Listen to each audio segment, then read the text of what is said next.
Awe no sta na de promedia di after school orkest.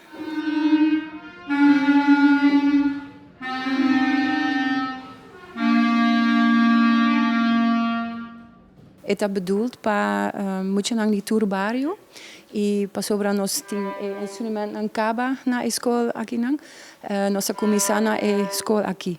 Awe nos ting 36, pero mita espera mi ting un lista cu mas hopi, pero nan messer paga un tiki so 25 florin. Dus pero está nog gratis, pero nossa purba baja prijs. Dus dat tour moet je daar een chance pa toca. Dus tem een website, het afterschoolorkest.wibli.com.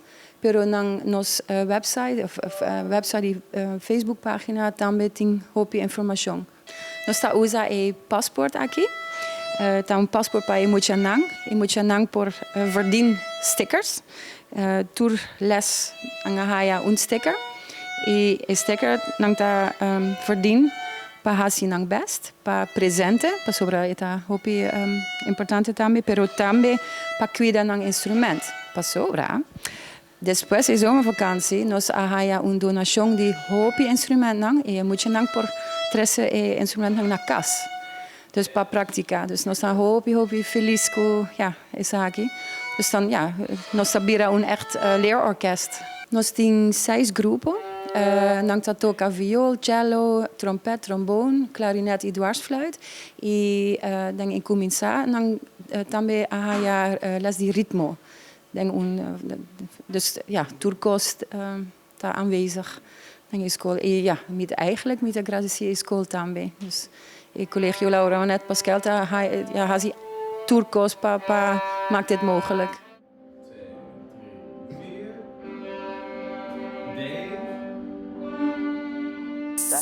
Mi nombre es Zion, mi familia es Rafini y yo toco trombón. Trombón da dulce, por mi vida me quiero tocar un instrumento y hago que llegue a mi momento a tener aquí con trombón. Mi nombre es Elixir Kelly, mi familia es Kelly. Mi toca dwarsfluit e coisa que me gusta de ler orquestra também. E não te ajuda muito não para música, vida de música. Dus para muito não seguir música, então para e meneer e vrouwen também tá hobby leuk, não tá ajuda echt muito não para na bom caminho de vida de música. Então a mim mesmo também me gusta música. Então me echt gusta tocar dwarsfluit também.